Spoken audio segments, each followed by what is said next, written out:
하나님의 말씀 창세기 21장 22에서 34절 다 같이 한 목소리로 읽겠습니다. 시작. 그때에 아비멜렉과 그 군대 장관 비굴이 아브라함에게 말하여 이르되 네가 무슨 일을 하든지 하나님이 너와 함께 계시도다. 그런즉 너는 나와 내 아들과 내 손자에게 거짓 대행하지 아니하기를 이제 여기서 하나님을 가리켜 내게 맹세하라. 내가 내게 후대한 대로 너도 나와 내가 머무는 이 땅에 행할 것이니라. 아브라함이 이르되 내가 맹세하리라 하고 아비멜렉의 종들이 아브라함의 우물을 빼앗은 일에 관하여 아브라함이 아비멜렉을 책망하매 아비멜렉이 이르되 누가 그리하였는지 내가 알지 못하노라. 너도 내게 알리지 아니하였고 나도 듣지 못하였더니 오늘에야 들었노라. 아브라함이 양과 소를 가져다가 아비멜렉에게 주고 두 사람이 서로 언약을 세우니라. 아브라함이 7 암양 새끼를 따로 놓으니 아비멜렉이 아브라함에게 이르되 이 7 암양 새끼를 따로 놓으면 어찌미냐. 아브라함이 이르되 너는 내 손에서 이 암양 새끼 7을 받아 내가 이 우물판 증거를 삼으라 하고 두 사람이 거기서 서로 맹세하였으므로 그곳을 브엘세바라 이름하였더라. 그들이 브엘세바에서 언약을 세우매 아비멜렉과 그 군대 장관 비굴은 떠나 블레셋 사람의 땅으로 돌아갔고 아브라함은 브엘세바에 에셀나무를 심고 영원하신 하나님 여호와의 이름을 불렀으며 그가 블레셋 사람의 땅에서 여러 날을 지냈더라. 아멘. 하나님, 오늘도 주님의 말씀 앞에 섭니다. 주의 음성 들려주시고 주님의 나라 알게 하시고 우리가 주님으로부터 배우고 또 주의 말씀으로 형성되어서 하나님의 영광 드러내는 존재로 서게 하여 시옵소서. 말씀을 전하는 종을 붙들어 주시고 주의 성령으로 충만케 하여 시옵소서. 예수님의 이름으로 기도합니다. 아멘. 하나님이 아브라함을 부르셨을 때 2가지를 주신다고 약속하셨어요. 첫째는 자식이 없었던 그 아브라함에게 후손을 주신다고 했던 거죠. 굉장히 많은 어떤 우여곡절이 있긴 했지만 결국 아브라함은 약속의 후손인 이삭을 얻게 되었어요. 그 한 알의 씨앗에 많은 열매가 셀 수 없이 많은 열매가 담겨 있는 것처럼 이 약속의 후손 이삭을 통해서 셀 수 없이 많은 아브라함의 후손들이 이제 나오게 될 것입니다. 하나님께서는 또 아브라함에게 땅을 주신다고 약속하셨어요. 그 약속만 믿고 본토 친척 아비집을 떠난 거잖아요. 그래서 가나안으로 이주했어요. 아브라함은 처음에 정말 가까운 시일 안에 이 땅을 얻게 될 것이라고 생각했을 거예요. 그런데 현실은 그와는 달랐죠. 가나안 땅에 가보니까 원주민들이 이미 터를 잡고 살고 있었어요. 그래서 아브라함은 이방인으로 나그네로 살 수밖에 없었죠. 하나님께서는 조금 시간이 지나서야 땅을 어떤 식으로 주실 것인지 아브라함에게 말씀하세요. 이 사실 땅을 주시겠다는 이 약속은 수백 년 후에야 성취된다는 거예요. 우리는 여호수아의 시대에 가서야 비로소 약속의 땅을 아브라함의 후손들이 소유하게 되는 일이 현실화된다는 것을 알고 있죠. 그래서요, 아브라함은요, 평생 동안 나그네 신세를 면하지 못할 거예요. 그가 소유한 것은 오직 하나님의 약속뿐이었죠. 아브라함의 믿음의 여정도요, 이제 거의 막바지에 이르렀어요. 다시 말하자면 하나님께서 아브라함 안에 형성하시기 원하셨던 그 믿음의 분량이 거의 차간다는 거예요. 오늘 본문의 이야기는 이러한 시점에서 일어난 사건입니다. 아브라함은 계속해서 그랄 왕 아비멜렉의 영역에 거주하고 있었죠. 처음에 그곳에 갔을 때요, 아비멜렉은 아브라함을 그냥 어디서 굴러먹다 온 애야. 그래서 막 대해도 되는 그런 존재로 취급했던 것 같아요. 그래서 예쁜 여동생이 있는 것을 보고 그냥 데려가서 자기 여자를 삼아버렸잖아요. 다행히 하나님이 개입하셔서 아브라함은 사라를 되찾게 되죠. 이때 하나님께서는 아비멜렉 앞에서 아브라함을 하나님의 선지자라고 소개하시잖아요. 사라를 빼앗은 일로 아비멜렉은 큰 재앙을 받아서 망할 뻔했지만 아브라함의 중보 기도를 통해서 구원을 얻습니다. 그 후에도 계속해서 아브라함은 그 지역에 머물러요. 사라를 돌려받은 사건 이후로 아비멜렉은 아브라함을 그전처럼 하찮게는 생각하지는 않았을 거예요. 그렇다고 아브라함을 굉장히 이렇게 막 더 존중해주거나 했던 건 아닌 것 같아요. 그저 그냥 머물러라 하고 참아주고 있었던 거죠. 아비멜렉은 은근히 텃세를 부리면서 아브라함을 괴롭혔어요. 여러분, 사람이 살아가려면 반드시 물이 필요하죠. 물이 필요합니다. 강이나 시냇물이 졸졸 흐르는 그런 근처에 산다면 참 좋겠지만 이 가나안 지역은요 그런 환경이 아니었어요. 그래서 우물이 매우 중요했죠. 우물이요. 우물을 파서 물이 나오면 이제 거기에서 거주할 수 있게 되는 거예요. 그런데 팠던 우물물이 말라버리면 떠나야 되는 거죠. 또 이동해야 되는 거예요. 아무 곳에나 장막을 친다고 살 수 있는 게 아니란 말이죠. 근데 우물을 파는 게 쉬운 일이었을까요? 결코 쉬운 일이 아닙니다. 아무나 땅이나 판다고 물이 나오는 게 아니잖아요. 지금도 이렇게 첨단 장비를 사용해서 우물을 파지만 그 우물을 파서 물이 나오는 어떤 양이 다 다른 거예요. 그래서 이 정도 이 정도 고이는 우물 있고 막 솟아나는 우물도 있고 막 한 거죠. 근데 어느 정도는 그래도 차야지 그걸 우물로 사용할 수 있는 거잖아요. 근데 당시에 막 장비도 그렇게 시원치 않았을 텐데요. 이 우물 파는 게 정말 쉬운 일이 아니었겠죠.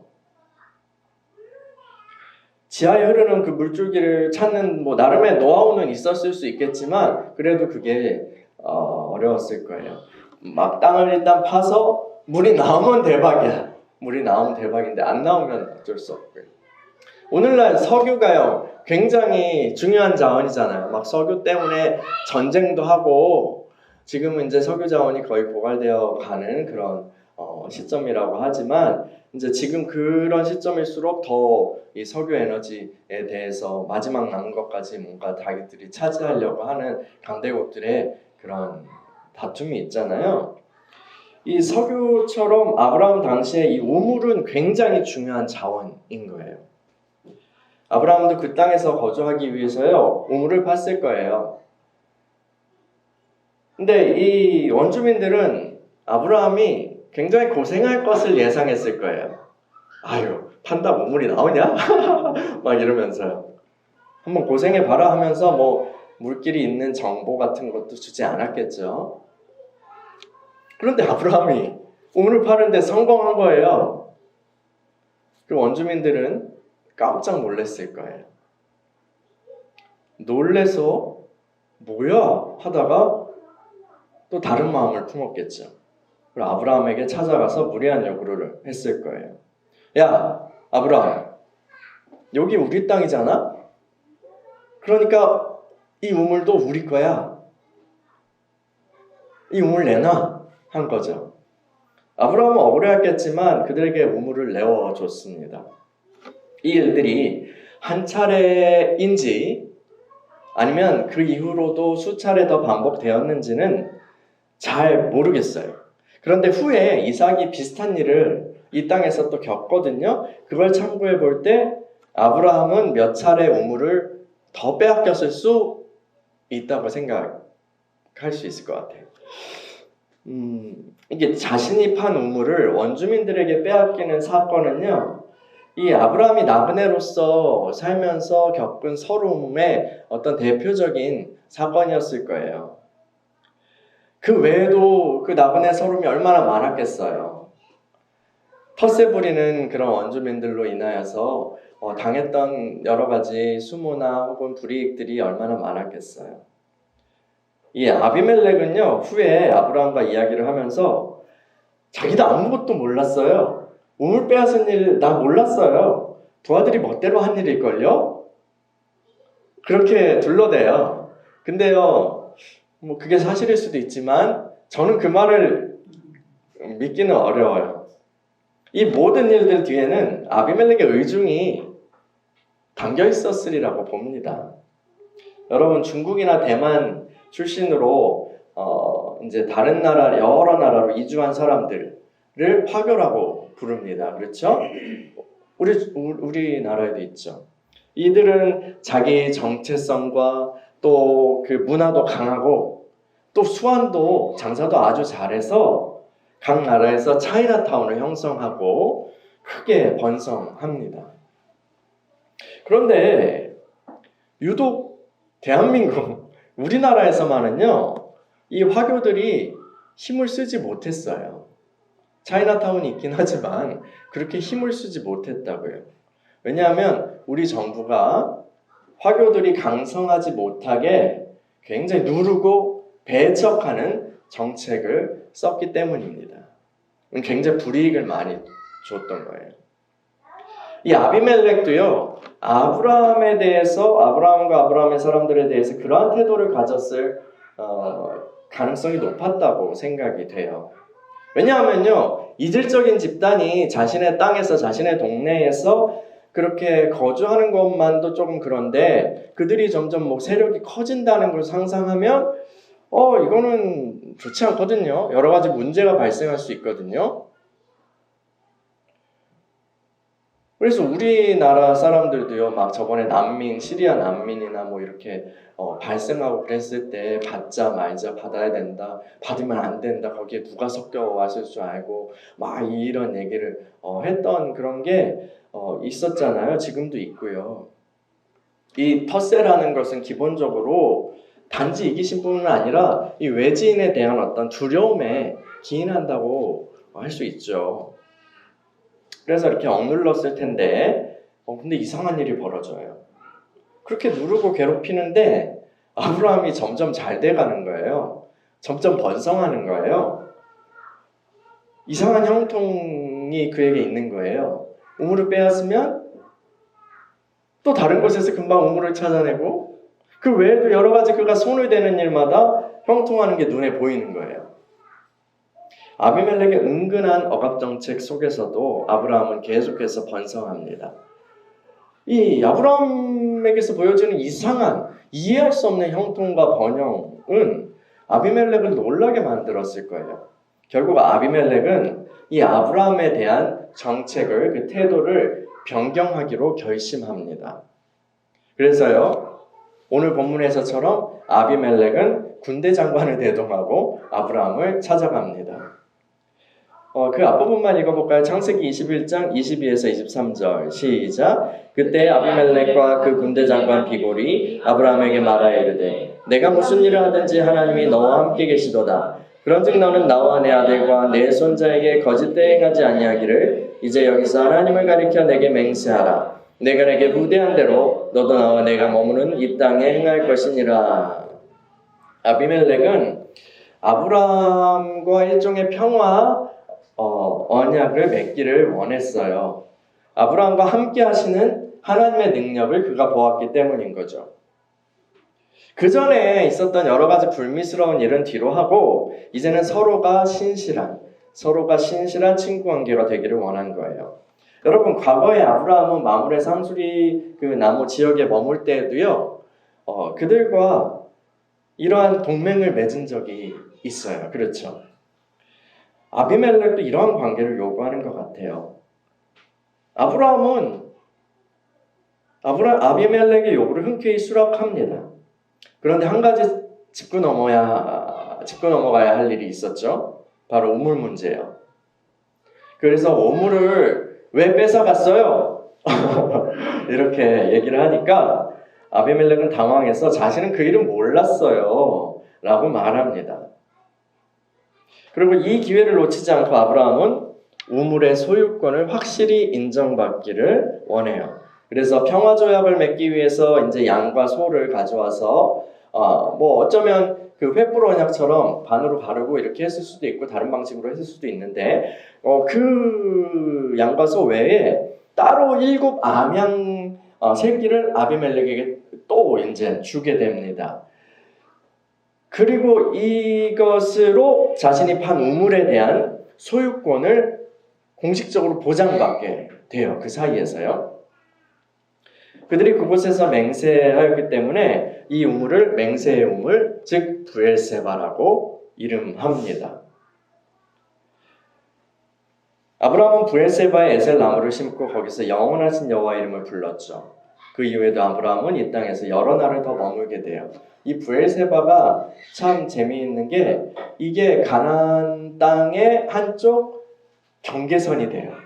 그래서 이게 그 이후의 성경 이야기를 보면 이 이스라엘 전체 지역을 얘기할 때 단에서부터 브엘세바까지라는 말이 나와요. 그거는 이제 약속의 땅의 경계선을 우리는 뭐라 그래요? 한라산에서 백두까지 이런 것처럼 그렇게 딱 한반도 대한민국 물론 지금 우리 허리가 잘 열긴 하지만 그런 것처럼 단에서부터 브엘세바까지라는 그 약속의 땅의 경계를 딱 뭐라 그러죠? 지계표라고 하나요? 딱 찍는 어떤 그러한 이 대표적인 지명이 되는 거예요.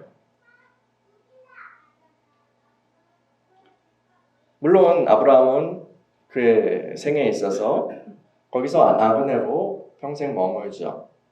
히브리서 기자는 아브라함이 평생 나그네로 살았던 것을 가리켜서 믿음의 삶이라고 그렇게 부릅니다. 우리 히브리서를 한번 찾아볼까요? 믿음장으로 유명한 히브리서 11장 8에서 10절 읽어볼게요. 히브리서 11장 8에서 10절. 히브리서 11장 8에서 10절 시작. 믿음으로 아브라함은 부르심을 받았을 때 순종하여 장래 유업으로 받을 땅에 나아갈새 갈 바를 알지 못하고 나아갔으며 믿음으로 그가 이방의 땅에 있는 것 같이 약속의 땅에 거류하여 동일한 약속을 유업으로 함께 받은 이삭 및 야곱과 더불어 장막에 거하였으니 이는 그가 하나님이 계획하시고 지으실 터가 있는 성을 바랐음이라. 아멘. 이 아브라함은요 약속의 땅으로 부르심을 받았지만 그곳에서 평생 나그네로 살았습니다. 아브라함은 그 땅에서요 하나님이 장래해 주실 유업을 믿음으로 바라보면서 살았죠. 하나님께서는 여호수아의 때에 대해서야 그 땅을 그의 후손들에게 이제 주시기 시작하는데 그런데요 이제 그것으로 끝이 아니에요. 여호수아 이야기로 끝이 난 게 아니고 아브라함에게 땅을 주신다고 했을 때 그 약속의 땅에 대한 하나님의 비전은 사실은 더욱더 깊고 더 넓어요. 그것은 하나님의 왕국에 대한 비전이죠. 여호수아 이후에 다윗 왕의 시대에 이스라엘은 영광스러운 왕국으로 세워집니다. 그런데 그것조차도 하나의 예표이고 그림자일 뿐이에요. 히브리서 기자는 다른 히브리서 쭉 읽어보시면 하나님의 왕국은 하나님의 도성은 이 땅에 있는 것이 아니라 하늘에 있다고 말해요. 그래서 여기서 아브라함이 받은 약속의 땅은요 그래서 그가 나그네로 지내면서 믿음으로 바라보았던 그 유업은 단지 그 땅에 대한 것뿐만 아니라 장차 임할 하나님의 왕국인 거예요. 장차 임할 하나님의 나라예요. 여러분 예수 그리스도 안에서 우리가 아브라함의 후손이 되었죠. 그것처럼 예수 그리스도 안에서 아브라함의 유업이 우리의 유업이 되었어요. 우리도 아브라함처럼 이 땅에서요 장래의 유업 그러니까 하나님의 왕국, 하나님의 나라를 바라보며 살아가는 사람들로 부름을 받은 거예요. 이 땅에서 나그네로 살아가지만 하나님의 유업을 바라보면서 살아가는 사람들로 우리는 부름을 받은 거예요. 그래서 우리는 이 땅에요. 지금 이 세상, 이 땅에 집착해서는 안 돼요. 이 땅에 썩어질 것들을 위해서 인생을 다 바쳐서도 안 돼요. 우리의 본향은 하늘이고 우리의 유업은 하늘에 있는 하늘의 왕국이에요. 그래서요 우리는 이곳에 보물을 쌓는 삶이 아니라 저곳에 보물을 쌓는 삶을 살아야 되는 거죠. 이곳의 계좌에 쌓아놓는 게 중요한 게 아니라 저곳의 계좌로 다 올려버리는 게 중요해요. 그리고 장차 하늘에서 하나님의 도성이 이 땅에 내려올 때 주님은 모든 걸 새롭게 하시고 새 하늘과 새 땅이 열릴 거예요. 옛 세상의 모든 것들은 뭐 소유물들을 소유권과 소유 뭐 등기 뭐 이런 걸 다 비롯해서 그 모든 것들은 다 무효가 될 거예요. 그래서 우리는요, 이 땅에서 살아가지만 새 세상에서 받을 그 유업을 사모하면서 그것을 위해서 인생을 투자하면서 살아가야 하는 것입니다. 예수님이 계속해서 강조하시는 것들이 그런 것들이에요.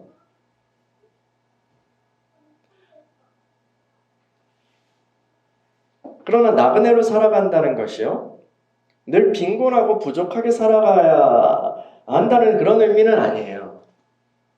우리 주님께서는 제자들에게 너희가 무엇을 입을까 또 무엇을 먹을까 염려하지 말라라고 하셨죠. 왜냐하면 하늘아버지께서 우리에게 필요한 것들을 다 알고 계시거든요. 그리고 그분이 그 모든 것들을 다 우리에게 공급하시죠. 그런데 그분의 공급은요, 쪼잔하지 않아요. 하나님 아버지는 쪼잔한 분이 아니에요. 바울 사도는요, 이렇게 말했어요. 나의 하나님이 그리스도 예수 안에서 영광 가운데 그 풍성한 대로 너희 모두 쓸 것을 채우시리라. 하나님은요, 풍성하신 분이에요. 주님이 주실 때는요, 그리고요, 흔들어 넘치도록 주신다고 했어요. 흔들어 넘치도록 주신다고 했어요. 주님은 우리를요, 그냥 내버려 두고요, 알아서 살아가라. 그리고 내가 올 때까지 그냥 알아서 그냥 손가락 빨면서 살고 있어 라고 하시지 않았어요. 자급자족 뭐 그냥 알아서 다 해. 응? 이렇게 기다리라고 하지 않으셨어요. 주님은 승천하신 후에 어떻게 하셨어요? 그분의 교회 위에 성령을 부어주셨어요. 성령을, 보혜사 성령님을 보내주셨어요. 사도는 하나님이 성령님을 우리에게 보증으로 주셨다고 얘기해요. 보증금이요. 보증으로 주셨어요. 이게 무슨 얘기냐면 하나님 나라의 그 유업을 주신다는 것에 대해서 그 어떤 계약금처럼 그 보증금처럼 미리 주신 거예요. 그 성령님, 우리와 함께 하시는 성령님을 통해서 장차 올 세상의 은혜를, 장차 올 세상에서 우리가 받을 그 유업들을 지금부터 미리미리 누리면서 살아갈 수 있다는 거예요.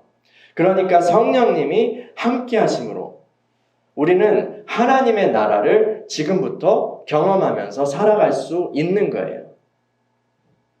제가 설명을 잘했나요?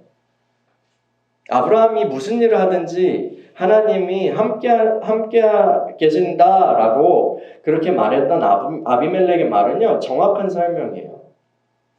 아브라함의 이해할 수 없는 형통은 하나님이 그의 삶에 함께 하셨기 때문에, 그의 삶 가운데 역사하셨기 때문에, 하나님의 통치와 그 다분의 다스림이 그의 삶에 드러났기 때문에 일어난 현상이었어요. 하나님의 통치요, 하나님의 통치로 인해서 나그네 아브라함은 그 땅의 주인이었던 아비멜렉이 대등한 관계를 맺읍시다, 보호조약을 맺읍시다, 평화조약을 맺읍시다 라고 할 만큼의 그런 삶을 살아갈 수 있었던 거예요.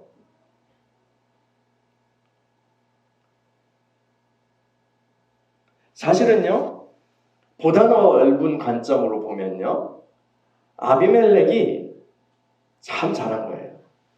아비멜렉이 이 아브라함을 통해서 나타난 하나님의 왕국과 화친을 맺으러 나온 것이기 때문이에요. 제가 설명 잘했어요? 하나님의 왕국과 화친을 맺으려고 한 것이기 때문에 참으로 아비멜렉은 은혜 받은 사람이 맞아요. 바로는 어땠어요? 바로는요, 그 이방인의 땅에서요, 하나님의 백성이 억눌렸지만 번성했던 그 패턴이 더 노골적으로 드러나는 이야기가 출애굽기의 이야기잖아요. 거기서 근데 바로는 막 이제 애기도 죽이고 막 뭐 그랬죠. 근데 거기서도 하나님의 나라가 모세를 통해서 나타나요. 하나님의 통치가 모세를 통해서 딱 나타나는데 바로는 거기서 어떻게 해요? 완고하여서 그 하나님의 왕국과 전면전을 벌이려고 합니다. 어디 한번 덤벼봐. 네? 막 이렇게 막 맞고 나서도 정신을 못 차려요. 사람들이 매우 자신만만하고 자신들의 계획을 가지고 있지만 맞고 나서는 생각이 완전히 달라진다라고 마이크 타이슨이 얘기했어요. 근데 바로는 맞고 나서도 생각이 안 달라졌어요. 그래도 어떻게 됐어요? 쫄딱 망했죠. 근데 이 아비멜렉은 그 하나님의 왕국이 자신과 자신의 후손들과 자신의 땅을 선대할 것에 대한 그 맹세를 받아낸 거예요. 여기서 약간 어떤 학자들은 강요했다. 아브라함 빨리 맹세해. 우리한테 이렇게 잘할 거를 맹세해. 해가지고 강요했다라고 그렇게 뉘앙스를 보기도 하고 그런 건 아니고 정중했다 이렇게 보기도 하는데 뭐 어쨌든요 받아낸 거예요. 받아냈어요. 아브라함으로서는 뭐 손해볼 건 없었으니까요. 그래서요 저는 그렇게 생각해요. 장차 이게 아브라함에게 약속하신 그 나라, 그 도시가 이 땅에 올 때, 그리스도께서 오셔서 하나님의 백성과 함께 이 땅을 심판하실 때가 올 때, 이 아비멜렉과 아브라함의 맹세는 기억될 것입니다. 하나님께서는요, 지금 우리들과도 함께 하시고, 또 성령을 통해서 하나님의 왕국의 통치를 우리 삶에 나타내십니다. 하나님은 우리의 삶을 돌보실 뿐만 아니라 우리의 모든 것을 다스리시고 참 좋게 만들어 주시죠. 그런데요, 주님은 인격적인 분이시기 때문에 강제로 우리를 잘되게 하실 수는 없어요. 그렇잖아요. 말을 시냇가로 데리고 갈 수 있어도 강제로 마시게 할 수 없다라고 하는 속담도 있잖아요. 그래서요, 우리가 그분께 순복하는 만큼, 우리가 주님께 순복하는 만큼 그 성령을 통한 하나님의 통치가 우리의 삶에 나타나게 돼요. 우리가 주님께 순복하고 우리의 삶이 주님께 사로잡히는 만큼 그분이 우리를 다스릴 수 있는 거죠. 우리가 성령께 다스림을 받는 만큼 우리의 삶에 하나님께서 주시는 다스림과 형통의 복이 나타나게 되는 거예요. 세상은 주님을 미워하였기 때문에요. 그분께 속한 우리들이 잘 되는 것을 원하지 않습니다. 기본적으로 원하지 않아요. 이 세상의 신 마귀는요. 자기 자녀들이, 마귀 자식들이 잘 되는 것을 원하지 하나님의 자녀들이 잘 되는 것을 미워할 것입니다. 특히 비즈니스 현장에서 성도들이 잘 되는 것을요. 마귀와 그 귀신들은 매우 싫어하죠. 매우 싫어합니다. 그래서 그 현장에 있는 성도들이 이렇게 갔을 때 죄로 물들여서 자기식으로 자기 자녀처럼 그렇게 똥치를 해버리든지 아니면 공격하고 억압해서 실패하게 만들든지 합니다. 그래서요, 정말 우리 삶에 여러분들이 살고 계시는 그 현장은 치열한 전쟁터인 거죠. 그러나 여러분, 마귀의 일을 멸하신 주님이 저와 여러분 안에 계십니다. 성도가 예수 그리스도의 이름으로 나아갈 때요, 어둠의 권세는 무너지게 되어 있어요. 믿는 이가 성령의 능력으로 전진할 때 악한 영들은 손을 놓고 떠날 것입니다. 여러분, 우리는요, 이 땅에서요, 나그네로 부름을 받았어요. 근데 이 세상에 속하지 않았기 때문에 우리는 세상의 압박을 받게 됩니다. 세상이 너희를 미워해도 이상하게 생각하지 마라! 라고 주님이 말씀하셨어요. 원래 나를 미워했거든. 그러니까 나에게 속한 너희도 미워받을 거야. 그런데 주님 말씀하세요. 두려워하지 마. 담대해야 돼. 내가 세상 끝날까지 너희와 함께 있을 거야. 그리고 내가 너에게 성령을 보낼 거야. 여러분, 세상을 이기신 분이 우리와 함께 하심을 기억하십시다. 그리고요, 하나님의 나라에서요, 그 하나님의 왕국에서 우리를 전폭적으로 지원하고 있어요. 전폭적으로 지원하고 있어요. 성령님은 하나님의 나라의 그 어떤 지부인 거죠. 우리 안에 계신 주님은요. 그래서 그 성령님을 통해서 하나님의 나라의 지원이, 천국의 지원이 계속해서 우리에게 보내지고 있는 거예요. 그 성령의 능력을 의지할 때 여러분은 이해할 수 없는 형통을 경험하게 될 것입니다. 사람들은 그런 여러분의 모습을 보고 깜짝 놀라게 될 거예요. 그들은 물을 거예요. 도대체 아무것도 아닌 당신이 이렇게 잘 되는 이유가 뭡니까? 당신 도대체 빽이 누구요? 그런데 여러분 활짝 웃으면서 말해주시기 바랍니다. 예수 그리스도가 나와 함께 하십니다. 할렐루야. 아멘. 여러분 그런 복을 누리는 저와 여러분이 되시기를 축원합니다. 아멘. 할렐루야. 아멘. 우리 같이 기도하겠습니다.